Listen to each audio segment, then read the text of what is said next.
I mean, what can I say, bro? Like, it's a hater's dream to watch what happened last night. Like, at me, as somebody that has been rooting, grandstanding for the downfall of the San Antonio Spurs, I could have never predicted this. Oh, let me move my mic a little bit closer. My mic a little too far away. I don't know if the folks can hear me good. Can you see me? I'm good. I'm coming through clear. All right. Yeah, man. I couldn't write this any better for myself. I'm like, damn, I watched that. I'm like, I feel greedy. Cause how do you watch yourself get walked down and don't change a single thing that's going on? Nothing. You would almost forget that San Antonio had a historic shooting performance in the first half. Like, it was otherworldly. Everybody hitting threes. Harper, Castle, Fox done got it going. I mean, shit. Wemby is heat checking. He like, man, hold on. He pump faking on the threes, y'all. I'm like, oh hell. Oh, it's over with. It's over. It's over. So I thought. And so I thought. Oh man. So if y'all don't know what we're talking about, we're talking about the greatest comeback in NBA Finals history that happened last night. A 29-point comeback victory for the New York Knicks at home in Madison Square Garden. And you couldn't write this up. Like, if you told somebody how this game went, you would say, oh, this is a Disney script. You got this shit right out of a writer's room, wrote it with the perfect ending, put a bow on it and everything. Here you go. Serve it up. But I gotta ask you, Ace. I don't know. Did you get to watch the game, or were you like? Did you get to? You got to watch? Damn. I was at I was in a bar, Simpsonville, South Carolina, from start to finish, and I hurried up and got the fuck up out of there. I got out of there 1 minute left. There were some guys from the plant or whatever that started coming in. I guess it was getting off their shift or on lunch. I don't know what, but I had to get up out of there because I had my my hat on, all that, and I know they was gonna fire my ass up. And it was crazy. I was off work and I gotta go into work now. Man, folks from work texting me saying, "Bro, how the hell y'all blow that lead?" I, like I said, I was staying at the final score for about 5 hours. I had to do some other things to cope, with this. This hurts. This genuine, like, not for real, like this hurts. Like, people that don't understand, the game of sports. Not even just basketball, just anything. Football, baseball, if you like it, hockey, if you like it, anything like that. It's passion in this. It's, some of us use these teams, you know what I'm saying, just to get by, just to, have something to enjoy if you're having a bad day or, having a bad week, anything, etc., bro. And like this team, the 29 years maybe on this earth, and like the 21 or 22 years of me being a fan, I never thought my Spurs would go out like this way. Greg Popovich would never. Greg Popovich would have called a timeout, like you said, probably yanked the fuck out. I mean, gathered all them boys together. He would have gathered all them. Today. If there's ever a day, I gotta let you go uncensored, dog. No, this is the day. I can't, because how can I in good conscience tell you, hey, bro, hold that down? I'm keeping it P, nah. bro. Nah, I'm keeping it P, bro. I'm keeping it PG, bro. I'm keeping it P, man. Like I said, bro, I really don't have.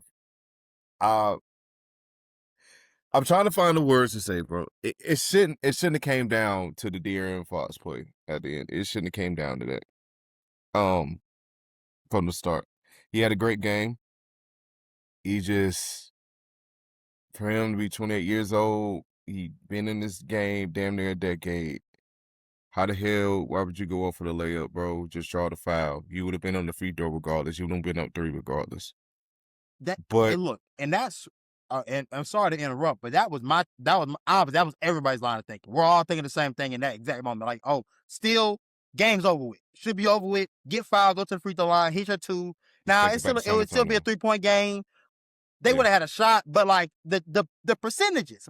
This is a game of percentages. Life is all about percentages. Let's play the game of probability here. What's the probability that they go down and hit that 3 and tie the game? Oh, it's a chance. It's not as high, but it's a chance. But at the worst, we go to OT, right? Now, we've already smoked this 29-point lead. So that's that. But to not pull that ball out and just run around, just, hey, do a lap. Give me a lap real quick. But this also goes to show that, and I saw this tweet last night, and it got me thinking. The tweet said, some players just aren't meant to win. And when you look at De'Aaron Fox, we will all call him a very good player. Damn near a great player. From his time in Sacramento, from his time in college, you will call him a guy that is like, he just needs to be on the right team, in the right situation, and he'll blossom. Right? And this is the right team. This is the right situation. It gets no better than this. Brother, you got sent to the team with the generational big, a 7'5" big who can handle the rock, shoot a J. There's no real answer for this. All you have to do is be who you've been and help and now be a veteran. Be a stabilizer for this young group. And we ask you to do your job. And you shit down your leg. I mean, Pence is one thing. Brother, he shorted down his leg. It is running. That thing is running the 400 meters. $220 million man. And that's what you do. And here's the thing. Now, that being said, prayers up to De'Aaron Fox. Because I know it is a war zone in his mentions, his mental health. Brother, I am praying for you on some real stuff. Like no BS. Because I can only imagine the things that are being said, how you feel internally as a competitor. I gotta assume that you probably in a pretty shitty place right now. And again, I think a lot of people getting on him about this interview, how he nonchalant, don't care. But I think one thing about it, if you just read body language, I feel like his mind is all over the damn place. He just don't know how to react. Like when we get intense situations, I could tell about like it's a defense mechanism. He's trying to keep himself, because I think if he answers that, like, what do y'all think he's gonna say? If he answers that question truly, bro, he probably. I'm not even sure I would want to see what he's really feeling in that moment, because I don't think it just wouldn't be. It wouldn't be pretty. But I'm with you. Like, that's clearly a guy that's just trying to. Fam, I'm just trying to get out of here. If I had it my way, I wouldn't even be talking to y'all right now. Correct. If I had it my way. So, I don't know, man. And like you said, you blow a 29-point lead, a lot more things happen than that. Because while we're on his head, while we on his head, Victor Wembanyama, brother, yeah, Mr. Generational, we're built for this moment. He smoked 2 free throws. And I don't want that to go unsaid. I don't want nobody to dismiss that. He smoked 2 free throws. He is just as a part of this loss as everyone else. Just as much of a part of this as De'Aaron Fox.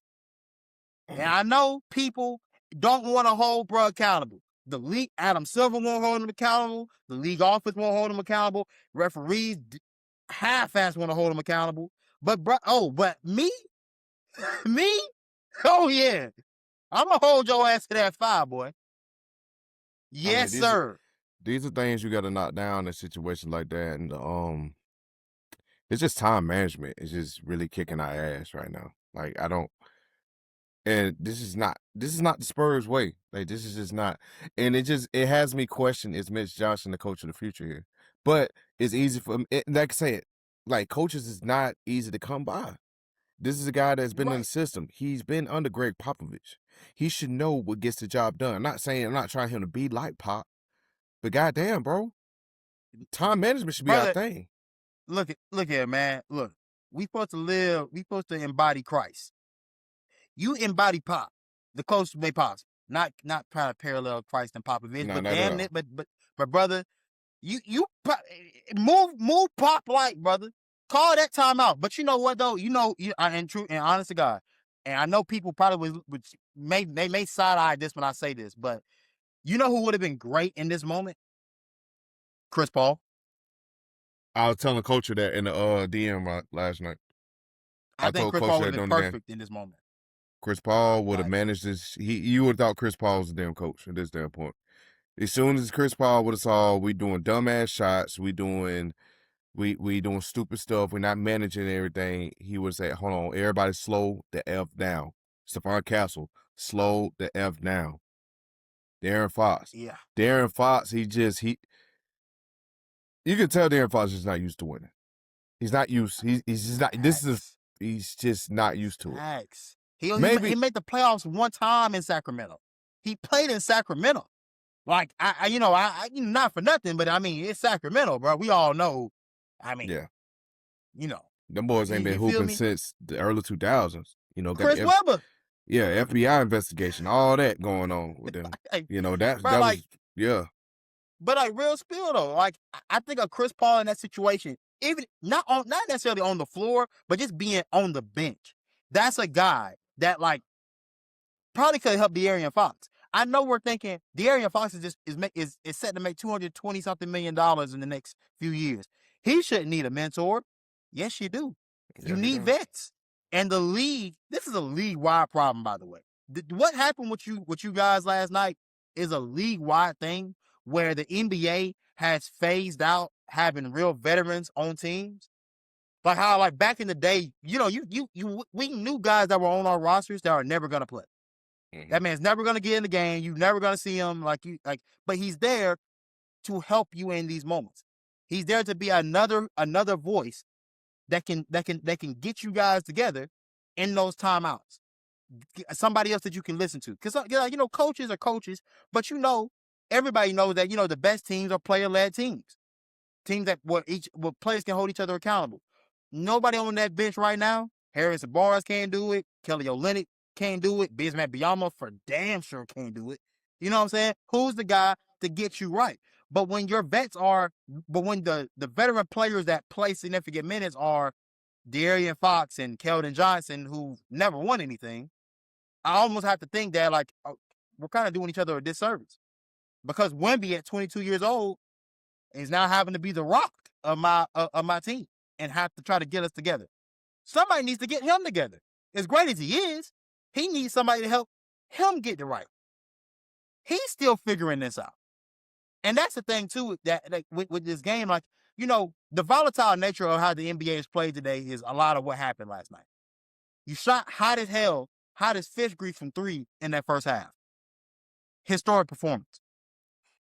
But you go completely ice cold in the second. But because we rely so heavily on the 3-point shot, this is what happens. Because see, now you go cold, but you don't do anything else other than continuously shoot threes. There were 8 possessions in a row, I believe, that you shot and missed consecutive threes, and you allowed them to walk to work themselves back into this game. Shout out Jalen Brunson, by the way, because Jalen Brunson, for whatever it's worth, anytime he gets an opportunity to walk a team down, and we're watching it happen. Like, and in my head, I'm like, dog, there's no way he's about to do this. No way he hits this shot over 7-5 Wemby from 3-point range. No shot. No way they continuously let him get in the lane and make this layup. No shot. But he does it every single time. Walks him down, Texas Ranger style.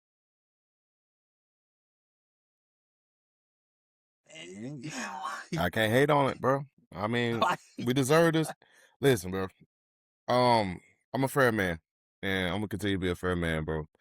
All the memes of Wemby with the headphones on, or the Fox, or the down to 3-1 story, cut it out. LeBron did that, and I'm a proud LeBron hater. LeBron did this in his prime, bro. LeBron did that when he was making consecutive NBA final appearances. consecutive. May not won it all, but you just know coming out the East, LeBron's going to be there. To get to the finals through the East, you got to go through LeBron. That's the greatness of him. He the only greatness. He and I'm praising that man right now, but he's the only one that can come back from down 3-1. I don't think we had a team to do that. Do we have the talent? Of course. We don't have the coaching. We don't have the mental awareness. And there's really two things. We don't have the coaching. We don't have the mental awareness. We just don't have that. Knicks is too locked in right now.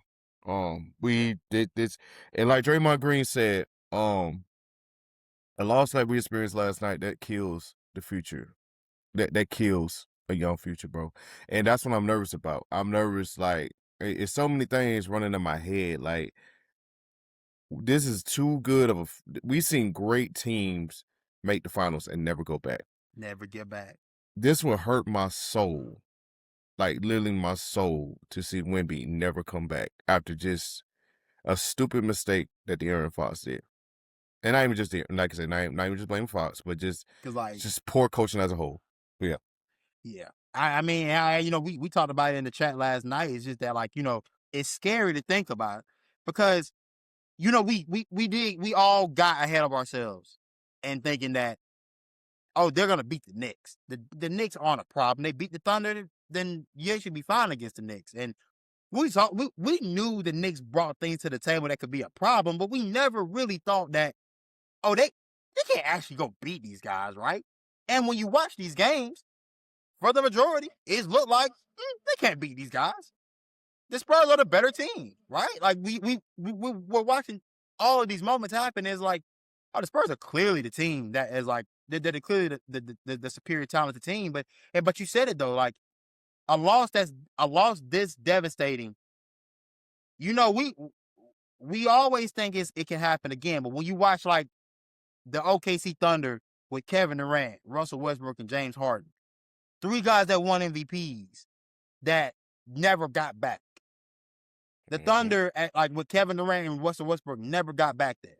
As many times as we thought they should or we thought they would. It's a possibility. Now, I'm a believer in the talent that's in the room. I'm a believer in the player that is the stalwart of that group. That y'all can, y'all can win this next game. Like, it would not surprise me at all. I truly Knicks, thought y'all were gonna. I mean, like, Knicks will give us one, but this shit over Game 6. This shit, it's wraps. It is Knicks in 6 for me. Yeah, it's wraps. It's wraps in 6. It's wraps in 6. It's definitely, yeah. And it's just, but I just think you're gonna look back on this series and you're gonna look at the Wemby turnover at the end of game 2. Mm-hmm. You're gonna look at the missed free throws and the De'Aaron Fox blunder at the end of the game. Mm-hmm. And think about how small of a margin it is between being up 3-1 and being down 3-1. And hoisting a Larry and, trying to figure out whether we'll be able to get back here next year. Yeah. Because the unfortunate part is, in this decade of the NBA, in the 2020s, we're looking at our 8th consecutive champion. That's different. We've got new champions for the past 8 seasons. And what's also happened is that the teams that have either won or lost haven't gotten back the next year. So there is no guaranteeing, oh, they're gonna be back. We can think it, we can say it, and I think we all got, again, me included, got ahead of ourselves in saying that, oh, they're gonna be here for years to come, and they'll be competitive for sure. They're gonna be one of the best teams in the West. They're gonna be the team to beat. So now you're going from being this young, aspiring team to, oh shit, you did it. You took out the champs. You got there to the mountaintop. And now you have to figure out, if you don't go win it, you have to now figure out, how do we get back here? And it's going to take a whole summer. And you think about it, the time you have in your offseason is shorter compared to everybody else that got knocked out early. They're now making plans to draft and sign free agents that are tailored towards stopping you because you're the team to beat. Yeah. It's a totally different beast now. And again, we're going to have to see if these guys are built for it and these guys are up to the task. That's the beauty of all of this, that we're going to get an opportunity to see what that looks like. So, I mean, I'm I'm at a loss for words, just like you. Truth be told, like I can't necessarily. I am still processing what we watched last night. I'm still processing what happens in Game 5, and I'm processing what does the future look like.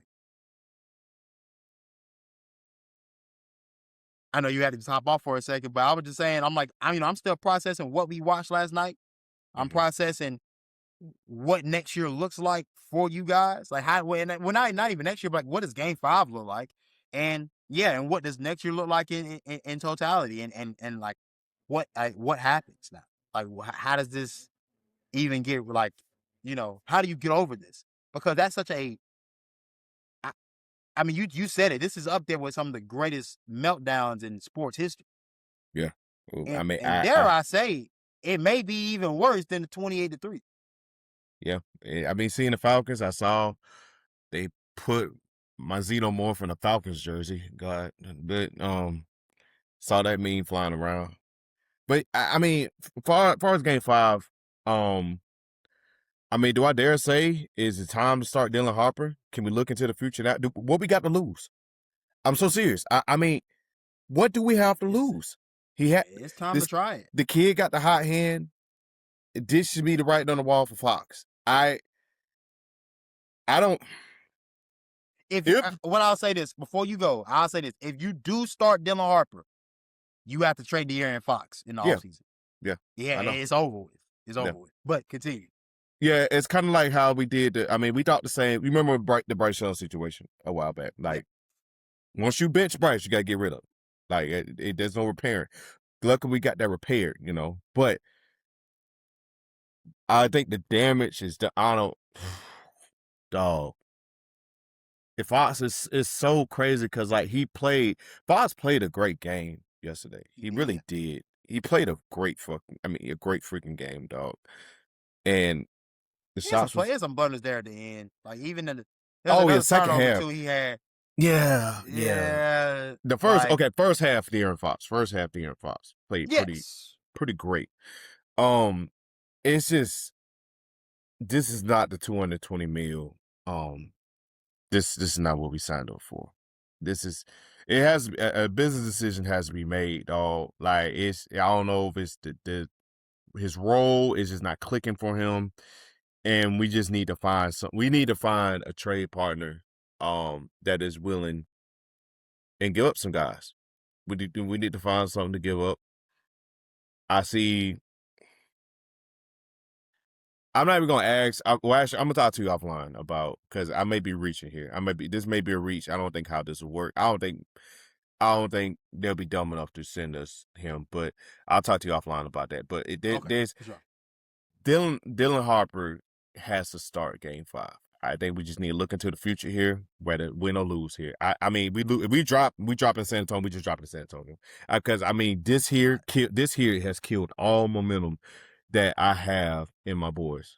And I usually don't admit defeat. But my mind saying it's over. My mind saying Knicks in 6. My heart is saying let's take it to Game 7 and let's show them what we can do.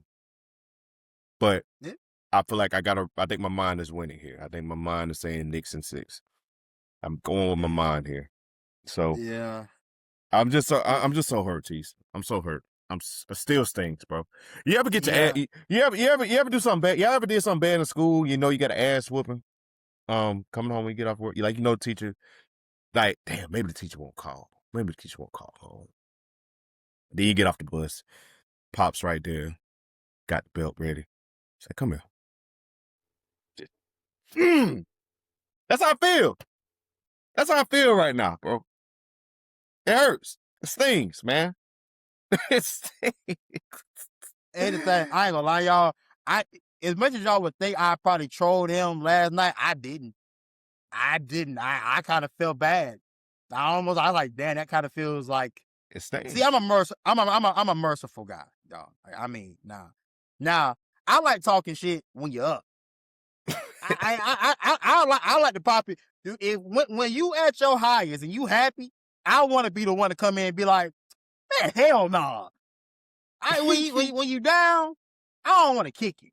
That ain't really me. I don't really want to do that. I don't really want to do that. I saw Culture talking last night. I'm like, you know what, bro? Respect, bro. Because I can't, like, what can I say? What can I say that you didn't already experience? Like, there's nothing I can do that can make this any worse. So if I can't make it no worse, I ain't gonna try to make it better. But I'm not gonna jump on it. I ain't gonna jump on top of it. This up there with 13 and 30. I mean, I don't think it's 13 because it was just a regular game. But like, of course, we lost to our rivals, the Rockets. But it's like 13 and 33. That's like this feels like quadruple of those, man. It's like it's bad. It's bad, dog. No, it's bad. This is up there with Falcons, Warriors smoking 3-1. Yeah. There's some other ones we could probably get to if we really put our brain power to it. Our guys, Texas A&M, celebrating at the. We were ass. I was with you. When I saw you tweet that, I'm like, you know what? I said, yeah, but no. Because I told you during that game, I said, you know we're gonna smoke this, right? You did. That's all. You don't remember that? You remember that? Like, you remember the chat? I said, oh, I'm not. This is over. We're still losing. I don't know how. I know what's about to happen. We're still losing. The Bama game, especially the Bama game, I was like, I can't wait to see. Oh yeah. You was like, I can't wait to see how we're gonna trick this away this year. I can't wait. I know. I know my boys, bro. I love y'all dearly, but I know y'all. You know what I'm saying? Like, I can never let you fool me. I know you. I love you, but I know you. I know we have a terrible habit of tricking away leads. I know the Spurs do. I just didn't think up 29. Brother. I just didn't think that, bro. I was like, not in my wildest dreams. I was about to lead bro. I was about to lead the bar at halftime. I was gonna lead the bar at halftime, bro. Yo, I was up 27. Cool. I damn near would've. Yeah, I'm like, okay, good. We're about to wrap this up. I'm glad I did not go to sleep. I'm glad. I would have woke up around this time. I would have stared at my phone. I'm like, there's no way. You trolling me right now. There's no way. There's no. I'm glad I stayed up. Yeah. So great. So look. So this story. It's funny how it's funny how things happen in the world and we all experiencing that at the same time. Because I won't give up the location or the title of my job. But at my job, we essentially watch TV for 8 hours. I ain't gonna get into no details. But we're watching this game. I have to work this game, actually. Funny enough. I get in, it's third quarter, it's halftime still. I see the score, I'm like, damn. Ass whooping. There's a guy that works at my job that is also, he's a Knicks fan. He's from Buffalo, New York, y'all. Buffalo, New York. This man is a Knicks fan, diehard, bleeds it. You know what I'm saying? He's stressed out. My boy in the corner, he's stressed the hell out. He like, man, it's over with. The Knicks are done. It's over with. All we can do is try to make this a game, is be respectable. We watched the third quarter happen. I'm like, okay. All right. I said, look, I'm texting my homie. I said, look, they get this thing to 10 points before the 4th. We got a game. They don't get it to 10. It's 15 points. I'm like, all right, a couple threes here and there. Surely the Spurs are going to attack the rim. They're going to keep going after them. They ain't going to just keep settling there. And they're not going to just keep going this cold, right? And I just keep watching it. It's happening. I'm like, hold on, it gets down to 12. I'm like, oh, shit, y'all. Oh, y'all, we got a game. We got one. Can we not forget? You know what? Go ahead. I was saying, can we not forget Karl Anthony Towns had 2 quick fouls in the first quarter, like literally 5 minutes in, bro. Completely changed the game in that first half. Like how that game operated in the first half was based off of Karl Anthony Towns having those 2 fouls. Bro. Like you can't make this up. And we're just watching it, and we just like every shot that goes in, I'm like, bro. And it's every Brunson possession. I'm just watching. I'm like, no way he does this again. No way. Another one. So I say, all right, he ain't gonna do it again. So what? Bow, nothing. Ain't no. I said, all right, man. He's high, but he ain't that high now. Bang. God damn. the 3 over Wemby, they gonna hang that in the Lavore. It's gonna be right. It's gonna be right the way everybody see. And not to mention the OG Anunoby tip in for the game is gonna be remembered as one of the greatest sports moments of all time. And I'm just happy I got to witness it. That's all I can say. This is, I mean, beautiful shit. I can't put it no other way. That's It's a beautiful game to watch. Obviously, if you not on the other side of this, it's a beautiful game to watch. Yeah. Parlay purposes. Imagine the parlays that got put in. Imagine if you had the nuts to put your parlay in at the half, down 20 cents, $5 on New York. I mean, it was like imagine that return on investment. I think it was like plus 1,000 or something like that. New York's money line, Knicks money line, bro. Put 25 the bread on you that. would have made. Imagine that, bro. As you can see, I didn't do it because I'm still. I was gonna drop my nut. I was gonna drop my nuts and put Spurs spread like minus up. Like I was gonna put like -3.5, something like that. A part of me wanted to put 21 skunk that I was covering at one point. I should have did that -21.5 versus half. Early payout. Bam. Out of bank. Out the club. Let's go to the apartment. Let's go to the apartments. To the apartment. Win, lose, or draw, brother. I won. But like, it's like you said, bro. Like it ain't. I can, you know what I'm saying. If it was on the way around, like say the Lakers did something like this, I'd be, you know what I'm saying, check your temperature all the time, bro. You know what I'm saying. You know, I'd be rightfully so. But like, yeah, and vice versa. Like I said, man, the haters, everybody like that, y'all got every right to get y'all bars off. I mean, I'm a fair man. Like I said, I'm a fair man. I am a fair man, and I'm not Spurs. And again, Spurs fans, I am not about to sit on this episode right here and tell y'all we coming back. I'm not gonna tell y'all that lie. If we do, I'll eat the crow right now. I will. But it's just show me at that point. Yeah, no, it show me. Like at that point, just show me. Cause I damn if I'm right. I don't give a damn about being right. Y'all embarrassed me enough. Prove me wrong. Shit, maybe let's try me being wrong for once. And maybe that'll work out. Cause goddamn, your motherfuckers won't prove me right. Worth a damn. Goddamn. They're up 29. You prove me wrong as hell. My boy from work said, "I'm mad for you. How y'all blow a 29-point lead?" But I ain't like I ain't gonna lie, boy. And we can wrap this up. Yeah. Tonight this just overkill. Right here It's overkill. Yeah, it's overkill. It like damn. I just couldn't have like when I said it earlier in the episode. I'm like I said, bro. Even as somebody that's a hater, I couldn't have drummed up a better way to see my opponent go out. Again, bro, I'm like, I got empathy. I got sympathy. I don't even feel right now. I really don't. I'm in a better mood than I was 5 hours ago. I was speechless, bro. I was. It was. I don't think I'll be able to do that, but I really was. But I was like, I told you, win or lose, I'm gonna be on this. I was gonna be on this episode, bro. Win or lose. Of his word. So, like I said, poor Vita all the way. I'm still gonna wear my hat. I ain't throwing my game card hat, none of that. You know what I'm saying? I'm gonna wear my stuff. And guys, let's just go out with pride. That's all I can say. Have some fight. Go out some fight. Patch. Put some ice down there from the belt. Let's go out with pride. You know, let's. I wouldn't be surprised the damn stadium not even packed. Say that they probably threw their fucking ticket. Damn near, bro. I threw my ticket away, bro. Like, no, man. No. Hey, bro. Well. Oh, my gosh, bro.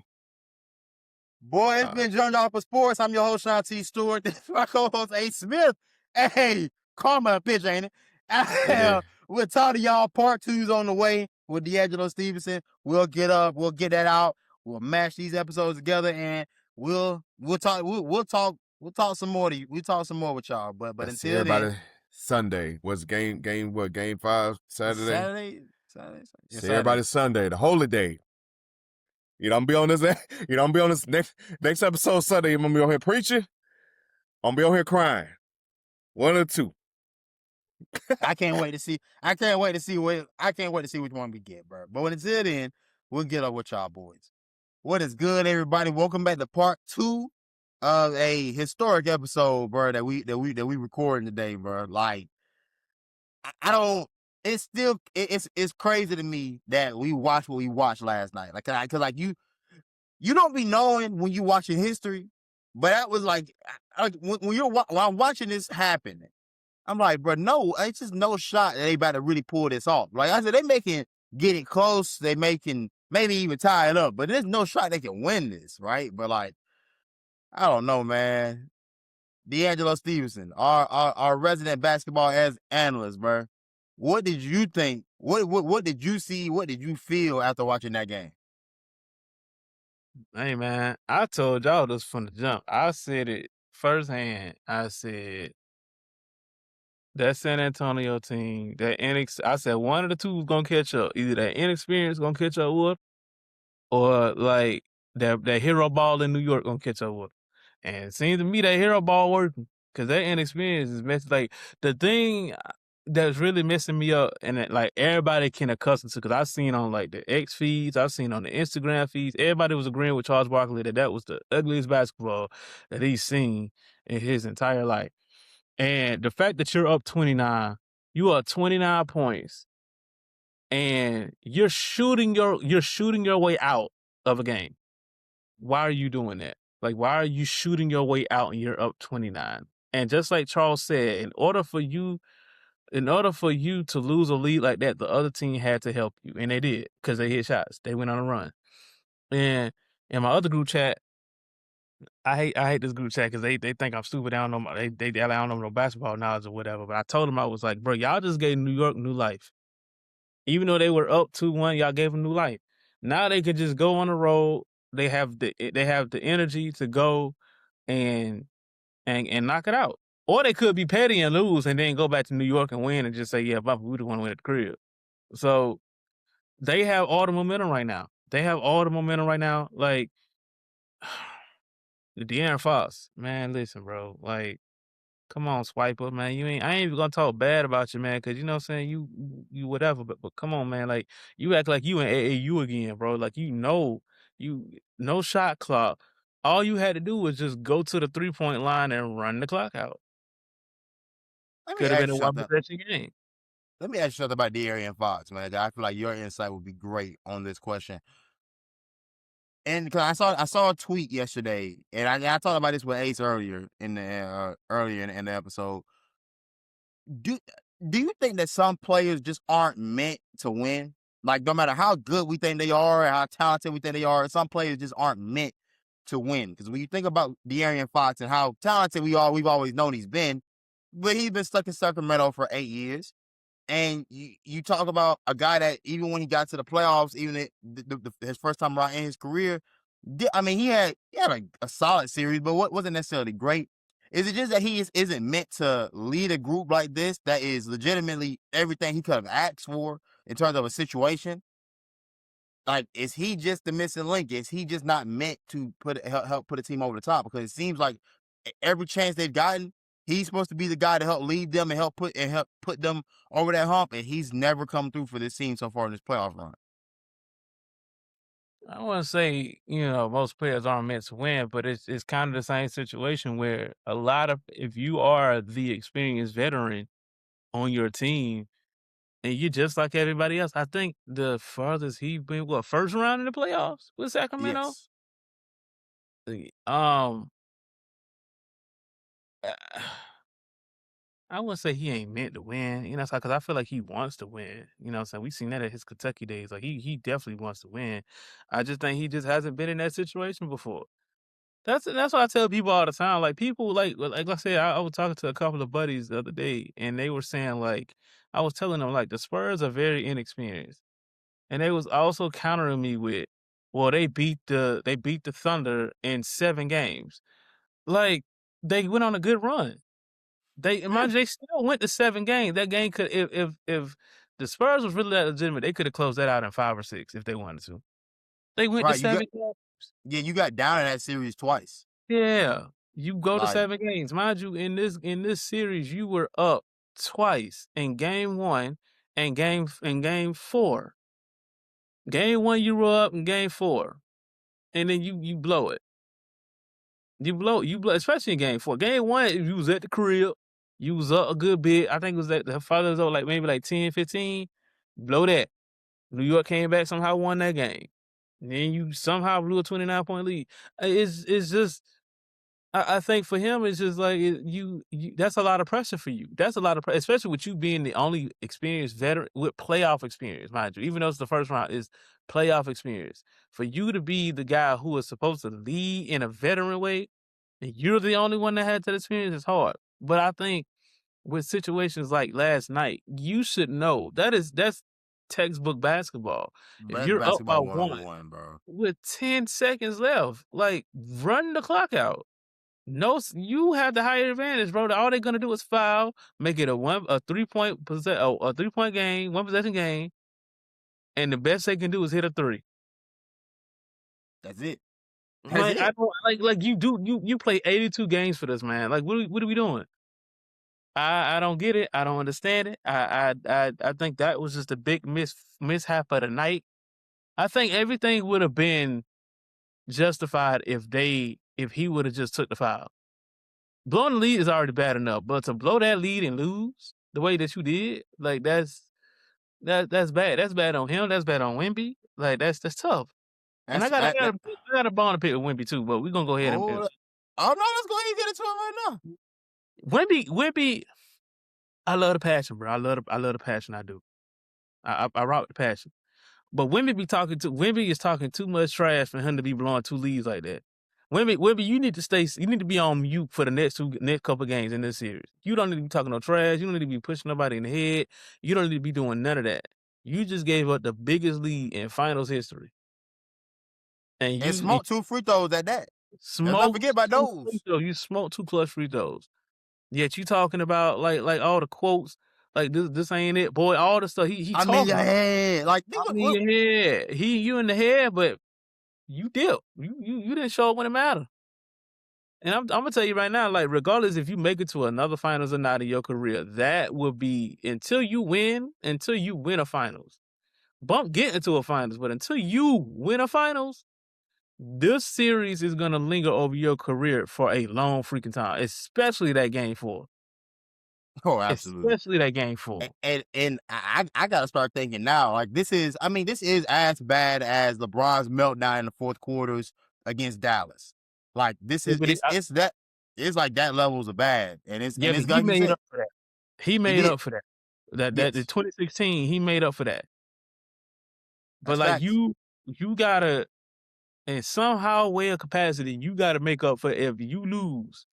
You gotta make up for that. Now I was talking to a couple people. I was like, had they come back and win this series, the narrative won't be because of you. Right? It won't be, because that game 4 is always gonna linger. It's gonna be like, all right, cool. The Spurs, Wemby came back. The narrative is gonna suddenly shift to New York, because the meltdown that will be the biggest meltdown that you ever have. Right. Like you like if you New York right now, I don't care about wanting to win in front of the fans. So you got to close this out now. Yes. You can't come back the way you did and not close it out in San Antonio. You got to come back now, because if you give them an edge to come back, the biggest topic in this finals is going to be the meltdown by the New York Knicks. You are absolutely right. I mean, I told Aces earlier. I was like, I said New York cannot. You can't risk it. That team has been better. That team has outplayed you for the majority of these games. So no matter whether you think you can win it, whether you can win in San Antonio or not, you need to go do it. You need to go ahead in the series and be like, hey, bro, it's over with. Let's go. Let's go ahead and take our trip to the crib. You know what I'm saying? Because I think if you let this extend and you let it get to if this were to magically get to a game 7, I don't think you're winning. No, I just don't think you can. I just don't think you're winning a game 7 on the road, in that arena. But let's talk about New York though. I mean, let's talk about how they came back. Let's talk about the guys that played a huge role in this comeback. OG Anunoby, Jalen Anunoby. Brunson. Yeah. Like, what were your thoughts about those guys and how they performed? I think it's just grit, man. Like that team, Jalen Brunson he's the answer. And he has to be on the floor, just like Wemby has to be on the floor. But OG Anunoby, man, like if Brunson is getting MVP, get Anunoby a statue. 'Cause like he literally saved your series right now. Even if it was gonna be tied, like if New York would have lost this game, that'd be more momentum for San Antonio going back home. I think San Antonio probably would have pulled it out if they would have went 2-2. That's a lot of Yes, momentum. I do But the too. fact that you single-handedly were probably one of the best, it's definitely up there. I say it's the block and then OG. But it's like that. It's It it's really is. it's literally right there, bro. Like the block then OG. And I think, with that alone, that literally sucked the soul out of San Antonio. That. Not the missed layup by De'Aaron Fox. Not I would say the comeback and that layup. Cause I ain't gonna lie, I seen it. I was like, Brunson about to go hero. And I was like, yo, in my head, I was like, somebody about to tip that thing in. And it was OG, a clean tip, volleyball tip. So Bro. I think it's just, man, like, I think everybody's just stepping up when it's the right time. I think early in the game, New York pretty much was playing really extremely bad. They go down 29. But and I feel like that's just New York basketball. I feel like this season, not only just this season, just been New York basketball in the playoffs, New York basketball. They take advantage of what they can, and they find a way to win. And I think that's the problem with San Antonio. They don't know how to close out games. And it's crazy for as young and as talented as they are. It's mind-boggling to think that they don't have a guy that can close. But but again, I asked this to Ace earlier in the episode. I was like, do you think that having a guy like Chris Paul, not to necessarily play, but to just be on that sideline, giving you the pointers of what you should do? I think a guy like Chris Paul would have paid huge dividends in that moment when we're starting to see you go ice cold from three after a historic first half run from 3-point range. You're going completely cold. The lead is dwindling down. Somebody has to shake you and be like, "Hey, dog, go to the rest of your offense. You have other facets of your game you can go to. You can drive. You can get to the rim. You got in foul trouble. New York got in foul trouble so early in that fourth quarter that I thought from that point forward, the mindset would have been, let's continue to attack the rim. At that point, you were still up by around 15 points. So why are we not continuously attacking and getting these? They're already in foul trouble. Keep going to the rim. Every time Yeah. we go to the rim, it's gonna be points at this point. So I mean, Which is I why don't know.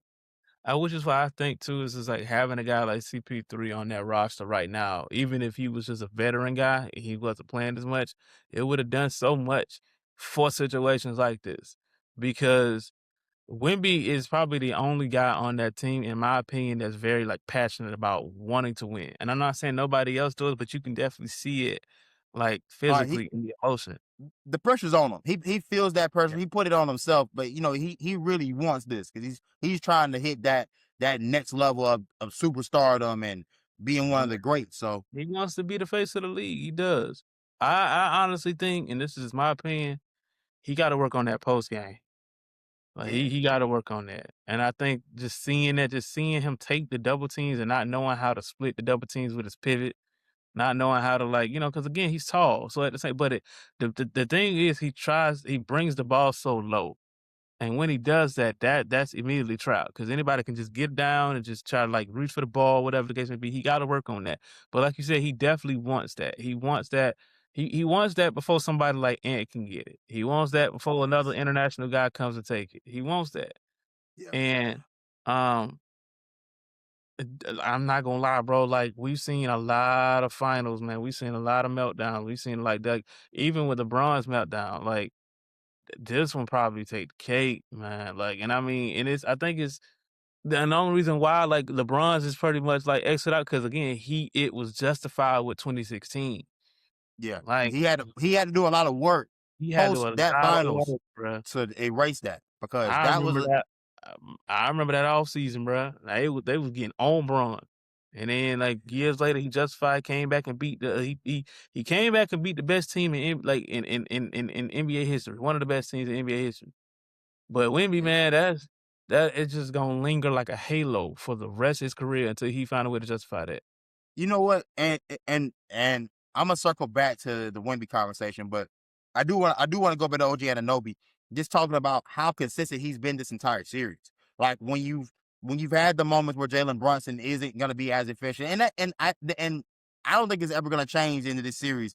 They're not gonna allow Jalen Brunson to be efficient. He's playing against a tough defense. They're gonna double. They're gonna continue to put physicality on him. But OG Anunoby in all of these games, if you start looking at it, like you said, last night he was 10 of 15 for 33 points, 7 of 9 from 3. His 3-pointers, go back and look at all 7 3-pointers that he made. These were all buckets that help you climb right back into it. They help you keep you afloat when things are going when things are aren't necessarily going your way. And so when those stretches during the game, because there have been plenty of stretches where Jalen Brunson's shot just isn't falling during it just isn't going for him, especially in that first half. OG Anunoby and his presence has been what's kept them steady. And that's been the best thing about him in this series. Like we knew what he would be defensively. We knew he's a tough. We knew defensively you can put him on Wemby at times and he can take on that type of task. But what he's been offensively in terms of just being able to be consistent, he's been the only guy on this New York Knicks team that has been the consistent scorer. We talked about Cat earlier in the series, and it's not going from Cat to now OG Anunoby. Like you said, they're probably not going to give him the Finals MVP because Brunson has still led the team in points per game. And so, I mean, Brunson's going to win it based off of those numbers alone, right? But OG Anunoby's been like you said, he's been the most impactful player on this team so far throughout these finals. Like that's the thing.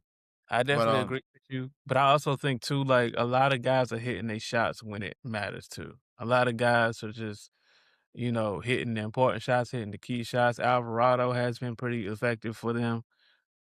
Cat has been definitely Cat. Shout out Cat too, bro. Cat been holding his own against Wemby as well. Even though he got a couple of feet on him, he been holding his own against him. I ain't gonna lie. I think Mikal Bridges have really been struggling, but just to know that OG definitely like found a way to step up and be that next guy on that team. No, Like, absolutely. yeah, because Absolutely. so many people was talking about like who's that next guy. Like, of course, you got Castle, and you got De'Aaron Fox. Wemby, hell, Dylan Harper. But the thing is, like, it's Jalen Brunson and who else, right? Right. Jalen Brunson and who else? At one point, it was Mikal Bridges, especially when he was hot out that Phoenix run. He was going over there to New York. He was hooping. Yeah. But Now that's the it's thing just though. But you just said something right there though. You talk about like, we were trying to figure out who the next guy was, but I think the easiest thing from New York is you know who your guy is. And that's the difference between New York and San Antonio. Because for as great as Wemby is, for as good as Castle and Harper are, and even De'Aaron Fox, nobody has established himself as the guy. And that becomes a problem in late game scenarios. And you start seeing that round robin, pass it around. Like, no, you need who is going to take charge for me right now. Yeah. And it should be De'Aaron Fox because you're the $220 million man. You're the guy that's supposed to be this Jalen Brunson matchup is supposed to be your matchup. This is the matchup that you're supposed to be able to go back and forth, knuckle up with, and go bring us home. Mm-hmm. But because you haven't done that and you haven't brought it, I'm looking to a rookie in Dylan Harper. And I mean, I know, and Ace brought this idea up, but how do you feel about Dylan Harper starting in Game 5? Possibly. What good is it gonna do if you can't be efficient taking care of the ball? He can't take care of the ball, and that's why they don't start him because he can't take care of the ball. Like, and you know that. Like, I see the way he brings the ball up, and then 9 times out of 10, like, it's bouncing off his foot, but he recovers it quick. But that's just the thing. It's just like, you got to be able to take care of that ball, man. And I think that's just, I don't see them shying away from Fox, but if they do, they have to, like, explain to him, like, hey, man, like, you got to be more efficient with this ball handling. because you can't be coming out. And the thing about he's not a floor general. Nobody on that team was a floor general. Everybody is a team that puts the ball on the floor and they try to get to the cup, and that's cool. And that's just why De'Aaron Fox is the hope for that position, because he's the guy who technically has an experience of being a quote unquote floor general, but even himself is not a floor general. No. You have it. Yeah, go ahead. Sorry, but I mean, this is the era of the combo guard. Nobody's a true point guard anymore. So when you get into these situations, like, you would love to have a CP3 just to get you in and out of the right plays. And like we need one guy that just understands where everyone needs to be in order for us to get a bucket. But when you got everybody as a scorer, you run into those problems. Which is why Halliburton is a hidden gem. Which is why Halliburton was giving OKC problems last year before he got hurt, because he is a 6'6" version of CP3. Literally. Y'all be like, and that's just the thing that really like pisses me off about the NBA is like y'all value so much in the shades and the like the all the combo guard. Y'all value that so much and just wanting to score that y'all have truly eliminated other elements of the game. Y'all have really eliminated the playmaking guard. Like, I feel like that shouldn't have never went away. Yeah, the guards have gotten taller. Just think about how dangerous you can be for a guard who can go score 20 and also get 10 assists and possibly like 3 or 4 steals. Halliburton does that. And you see what he did at OKC. Like, if he wouldn't have got hurt, that would have been your NBA champions last year. If you had a guy like Halliburton on your team right now, you probably would definitely win an NBA championship. You put a player like Halliburton on a team with Wemby and a team with Steven Castle and Champagne, guys who can shoot, you might be up 3-1 right now. New York ain't stopping that. Why? Because freaking Jalen Brunson is not a good defender to defend that. He's too small.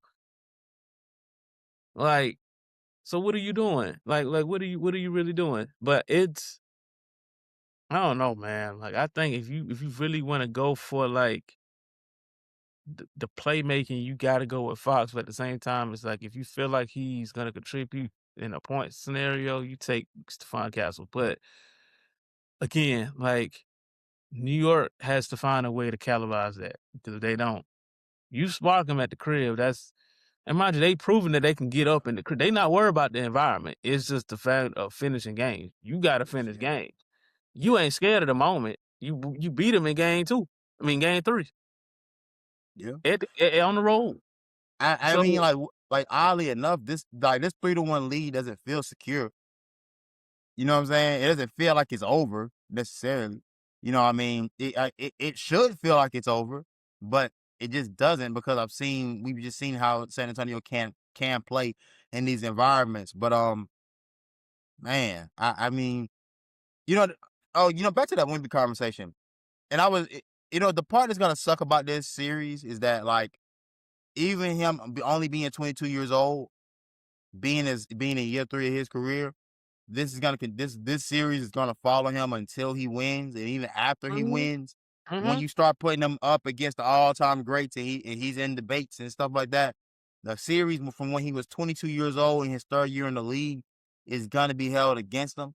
And my issue is gonna be, how can we as fans, fans of sports, fans of the game, legitimately hold it more so against guys for getting to the mountaintop early and losing, and not holding it against guys that could never make the playoffs consistently, lose early in the playoffs? Like, why is losing later held more against you than losing in like the first round? Because, like, for Jordan, for example, he spent half of his career getting bounced out in the first round. Now, nobody talks about it. Nobody questions why, but he didn't win his first title till he was 28 years old. And I'm like, y'all, just to say is like, if Wemby were not to get back till he was 28, we would kill him. And because he's already lost one, he's starting from behind the marker compared, instead of being, champion for even getting there to begin with. I think the expectation is doable once you get there. Like, once you get there, it's so much doable. It's different when you're like when you're younger, like say with a Jordan where he didn't win his first ring until he was like 28. Like obviously, the road to a finals is tough. It's hard. But I feel like people have less leeway, because you can say, okay, I can lead a team to a playoffs. I was a winning player. But the fact that you can get to a finals, like people see it as doable until you go a long period of time and say, hey, well, maybe that was just a good season. Or maybe that was just this, that, and the third. Because you ever notice how, like, when you talk to people and say he's a finals caliber player, or he has experience, he has winning experience because he's been to the finals. Regardless of you win or not, you've been to that situation.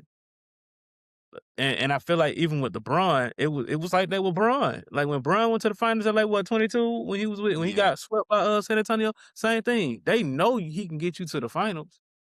But him losing in the first round was always like, oh, dude, you better than that. You've been to the finals. You should be getting past this, all that, in the third.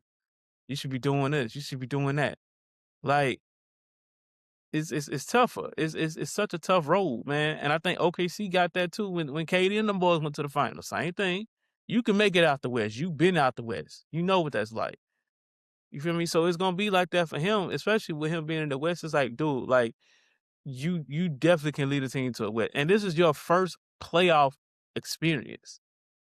And you made it to the finals. I feel like that's even more pressure. It's like, dude, you've been to the finals your first time. You definitely can get back. Like, especially right now with the road that you on now, it's like it's already tough how like they're labeling the OKC as a rivalry forgets you. And then you're probably the second best team in the West for like the next 5 or 6 years. Like, it's so much different when you know you can get there. When you have the mentality to get there, because that mentality is that we just talked about it with De'Aaron Fox. You asked that question, you was like, do you think he's a guy who's prone to win it? No, because he hasn't been there yet. But here's a guy who's a leader of your team in Wemby, who literally got y'all there in his first try. First try.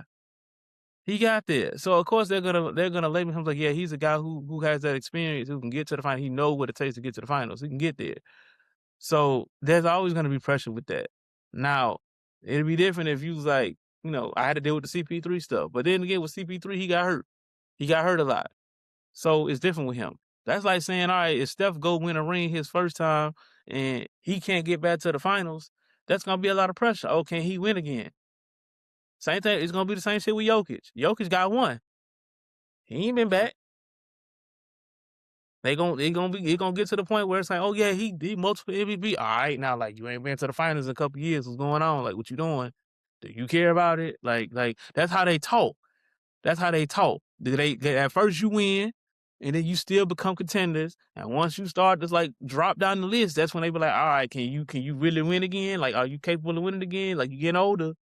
Like, you know what I'm saying? So it really depends on like how much you value that and how much you really, want to see that. Because I know a lot of people say, yo, I won one, I'm cool. Because they know how mentally hard that shit is. Excuse me, I'm in the cuts. But you know how hard that stuff is. It's hard. That's for every sport. Not just for you. See that in football all the time. That's fine. Cats get to that bowl. Oh yeah, I'm cool. You think I ain't gonna lie, bro? I love Cam. If Cam would have got that Super Bowl in 50, bro, he probably wouldn't have cared as much. He probably be like, okay, I want to get another one. I think the only person I think really, really, really, really cared about winning the Super Bowl was Tom Brady. Brady really was like, yeah, hey, next one. I mean, Brady and Mahomes, bro, they're the only two that's showing me they can keep going back and keep getting there. Like Jordan made it personal. Jordan was like, all right, cool. Shaq got another one. All right, cool. I'm gonna give me one. All right. You know what I'm saying? Jordan, the same thing. All right, so this happened. All right, cool. Let's get another one. We'll get another 3-peat. I feel like you have to be able to like if I was Wemby, regardless of how this income happened, whether you win it or lose it, take it personal. Take it That's another thing. People don't take it personal. I think Bron take it personal. I think people underestimate his mentality. I think he do take it personal. He got a sniff of that. He want it. Yeah. Wemby, bro, if you lose it and you lose it the way you lost it, take it personal. I ain't gonna lie, Chet, y'all talking about Chet, he at the crib, he got his.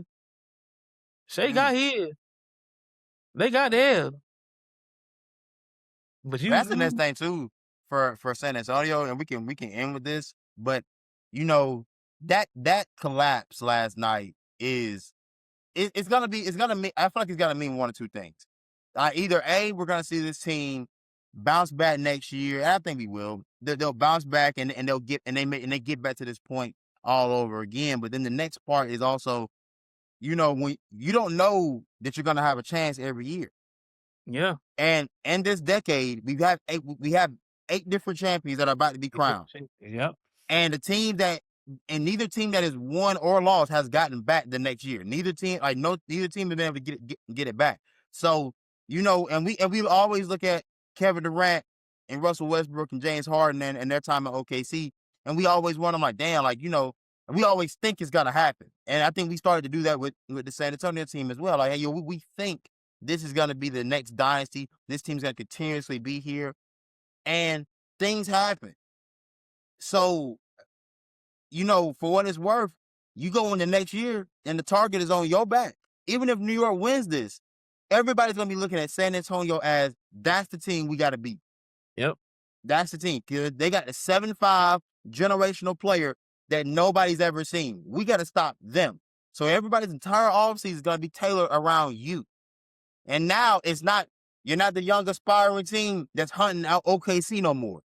You're the team everybody wants to beat. And now, how do you handle that from that point moving forward? Yeah. Yeah. Because you are the best team in the West. So you really have to realize that you are the hunted now. OKC is seeking for revenge. Y'all beat them. Y'all beat them. I ain't gonna lie. Had OKC been in this situation, it probably wouldn't be like this. I ain't gonna hold you. OKC probably would have ran them boys out of the building. I think OKC healthy. I think OKC healthy. I think they beat San Antonio if they have a healthy J-Dub. You know what I'm saying? And I know people will say that's convenient to say because San Antonio still beat them during the regular season, but we clearly saw how the playoffs were different than the regular season. Like, even with all the dominance that the Spurs displayed over OKC in the regular season, it didn't matter come playoff time because you got down 2-1 and you got down 3-2. So that didn't really matter. But yeah. like I said, OKC's not done. That's the thing. OKC isn't going anywhere. Like, they're gonna be back here next year. You know what I'm saying? Like, you got to think about these teams that's rising now. How good is Dallas gonna be next year? Shoot, how good is OKC, San Antonio's in there, Denver. Don't know how good Denver gonna be. Right. So it's like Minnesota. What did they do? Minnesota. Shout out to the rebrand, love the unis. Which is hard. But at the same time, y'all, we've been seeing this from the test of time, and we know the West is unpredictable. Cause everybody matching up, everybody getting good. Everybody get good every year. Everybody do. So, look at the Suns. Supposed to be a rebuild year. Them boys made the play-in and made the playoffs. Come on, man. Golden State ain't going nowhere. They older, but they ain't going nowhere. So they can go on a run and do something. So it's a situation where it's like for Wemby, even for Wemby right now, it's just like you got to realize your path is going to get harder and harder every year unless it's a situation where it's like you're like Golden State, where it's unpredictable. Well, I mean, it's predictable to the fact that he's definitely going every year. You just know. You just know this team is gonna always be there. Yeah. Yeah. It was mid of the year where people was like, they was like, OKC was the favorite, and there's but it's San Antonio, right? Yeah. That's what it was. But before then, it was like, it's all OKC. Yep. So you gotta think about that thing now in the East. We ain't even gonna talk about the East, man, because I feel like shout out New York. Shout out New York. I ain't gonna lie, shout out New York. But East has had a brain cramp because what Detroit did, that shouldn't happen. Yeah, but I mean, again though, when Detroit's team and how their makeup is, they don't have a number 2 guy. Okay, there is no guy next to Cade. Yeah, but who's next to Brunson? We talked about it. OG. Yeah, Towns. Like these are guys that know their role and they know what they're supposed to do. Mm-hmm. But when your next guy is Duncan Robinson, yeah, I know. Yeah, it gets spooky. They do. But bro, we can ramble on and on for days. And I know we both tired as hell. So hey, shout out Ace though. Shout out Ace, bro. I'm sorry, man. Listen, bro. I wanted to be on the show this morning. My bad. You know what I'm saying? But listen, bro, keep your head up, man. You got 5 of them things. You got 5 of them You things do. already, bro. I ain't got none. I'm You zilch, bro. I don't. ain't got none of that. Yeah, see? And Got none. I got them all. With that being Yeah. said, this is Joe Dropper Sports. I'm the host, Sean T. Stewart. This is my co-host, D'Angelo Stevenson. And we out, baby.